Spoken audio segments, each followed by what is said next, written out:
Okay, so now we're gonna divide some of these hostas. You can see how they're all kind of in a big clump together. If you zoom in a bit, you look down here, each spot where the stems kind of go into the ground, that could be a separate plant of its own. So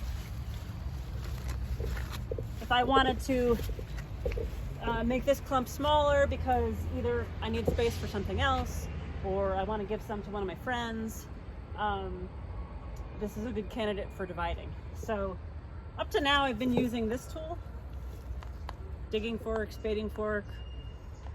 Some people call it different things, but I call it a digging fork. Just to show that you don't need this particular tool. I'm gonna use a shovel instead this time. You can kind of use whatever tool works for you. So this is just a standard digging shovel.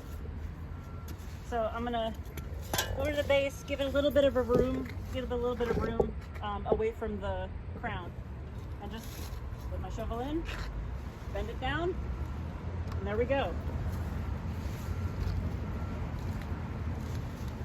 So I'm trying to tug this out, but what I'm finding is that it's attached somewhere on the other side.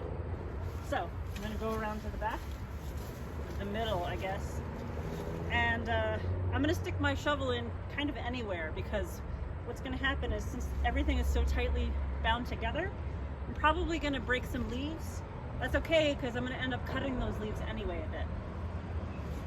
So I'm just gonna find a spot, stick my fork in, do this, or shovel in, and do the same. And then you can you'll be able to tell from how it's moving whether it's still attached in other spots. So in this case, it's rocking this way, but this way there still feels like some resistance against my pulling. So I'm just gonna go one more time and try to get this out from all sides. And again, there's that scary slicing sound. Yes. I'm just gonna say, don't be afraid. Hostas are extremely resilient. They often live through a lot of abuse. It's all part of the process of learning, so don't worry. And they recover. Just gonna wait until that truck goes by. Most plants will recover if given enough time, and just a little bit of tending after the trauma. So I've got a nice clump here that has come out. Now what if I decided, okay, this is all I want to take out of this big clump. I have enough space here, but this is really too big to plant someplace else. You know, there's a lot here and I don't want to have to dig a big hole. So maybe I want to divide it further. And now that it's out of the ground, it's easier to see. You described how each of those little connections to the ground can be its own plant. Yeah. So you could make this as small or big as you want. I personally wouldn't take the time to like excavate each one out of it. I would just make maybe 2 or 3 clumps from this. And that's pretty easy. I'm just going to put this down and then set it on a tarp so I don't make a huge mess.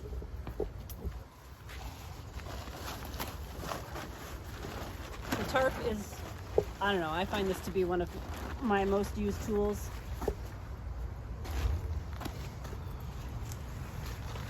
So hostas, I have found that they're hard to kill. Like I said, they can take a lot of abuse. You can see that I've lost some leaves from this initial clump, and that's totally fine. So you can do this a number of ways.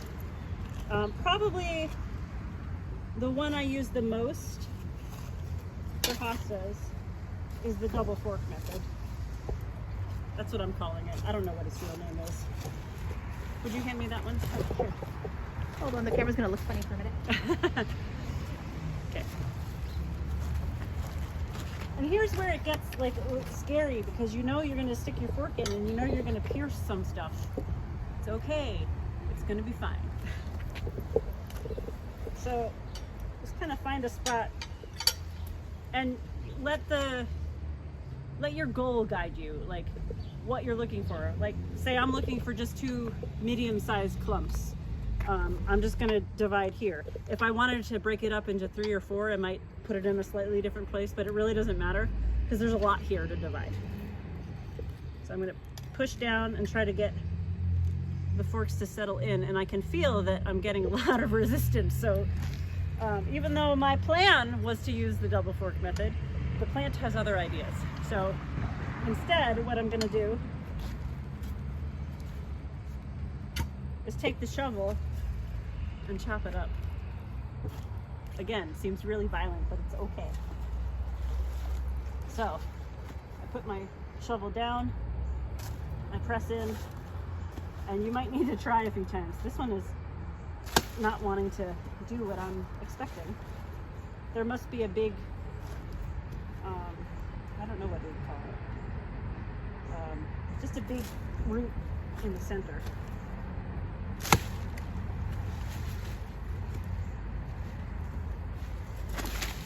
And you have to do it as many times as you need to be successful.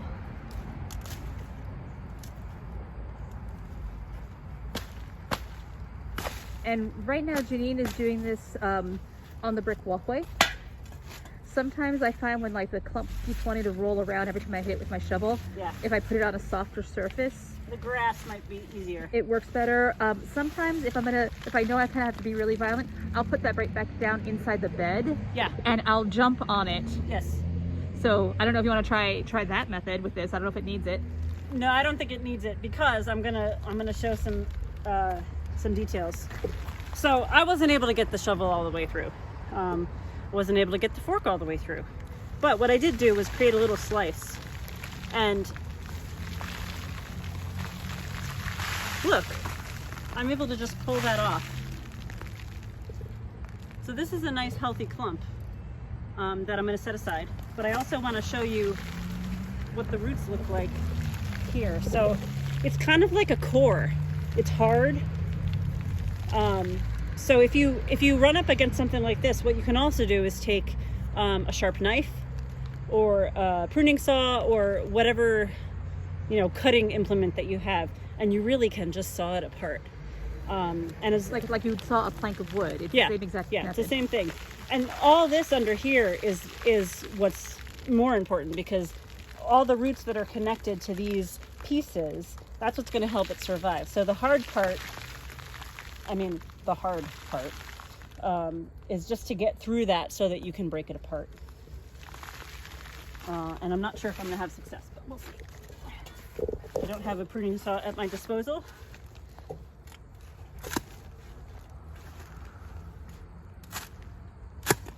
I don't know if you could hear that sound.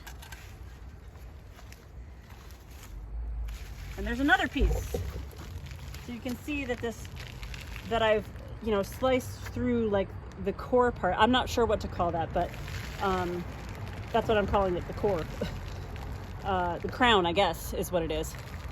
I've sliced through that, but there's still roots attached. So this is going to be pretty successful. And also, you can see here, even after that violence that I put it through, this little nubbin is a new bit that's going to grow.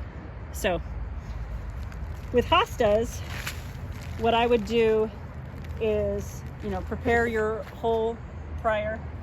If you've got really hard ground, it might be nice to water the area first to help soften it up. You can also add some compost. That's never a bad thing. And you take your clumps that you want. If you're going to give them to a friend, you can stick them in a plastic bag or a bucket with some water in it, and hand them over. Time for PSA. If you are going to share your clumps with your friends, that is one thing I was going to mention. So I don't know about your house, but in this garden we know that there are the invasive jumping worms, the Asian jumping worms, and their worms are great, except what's happening with these particular worms is that their activity is destroying a lot of soil structure, and so you don't want to pass those around if you can avoid it.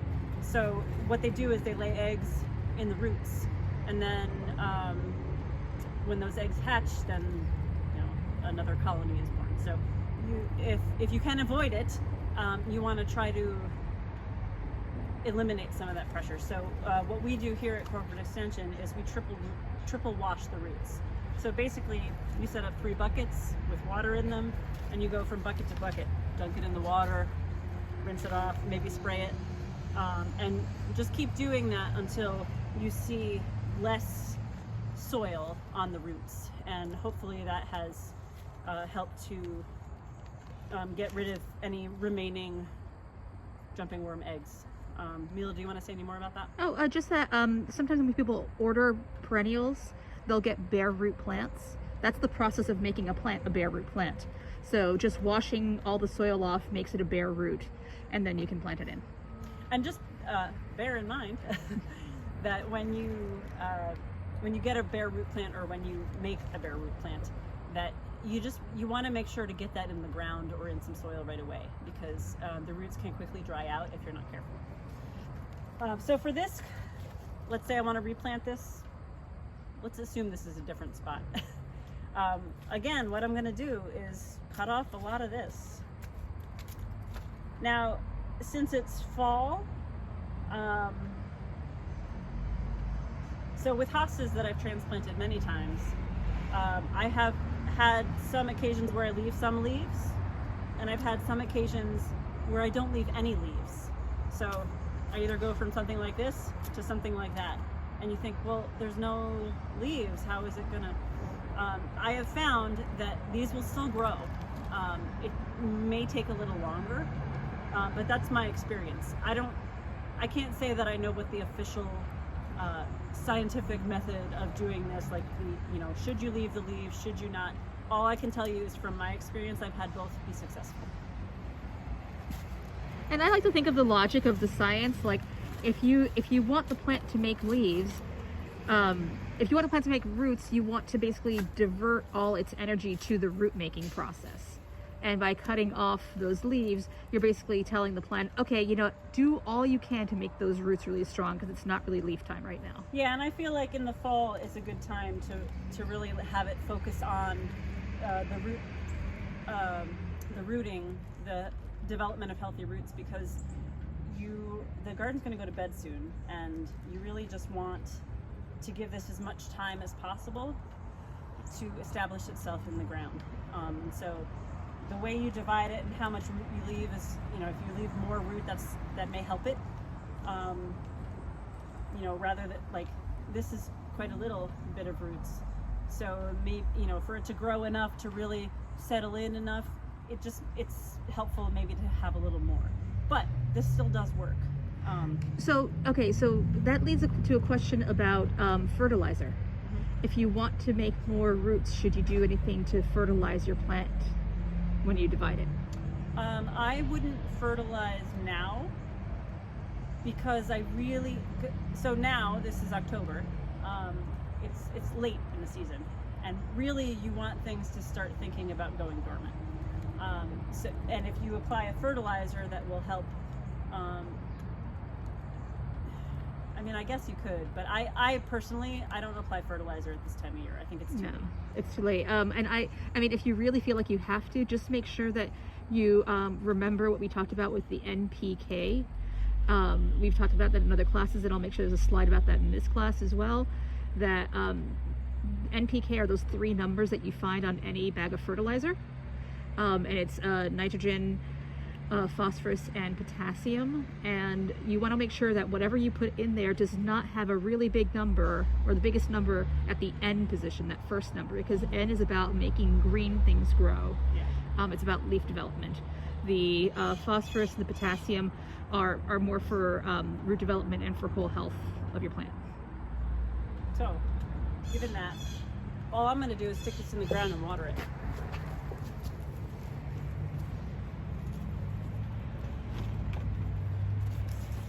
I don't know if you can see down in here. Let me get closer.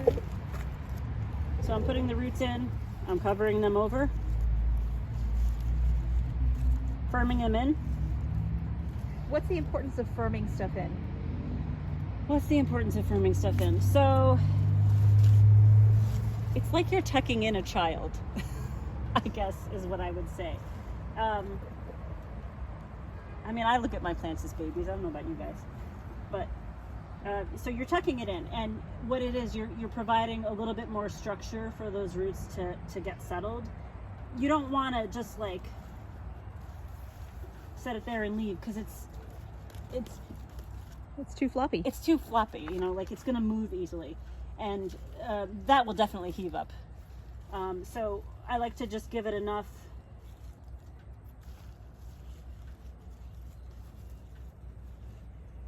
structure so that when I pull, I mean, I'm not pulling really hard here.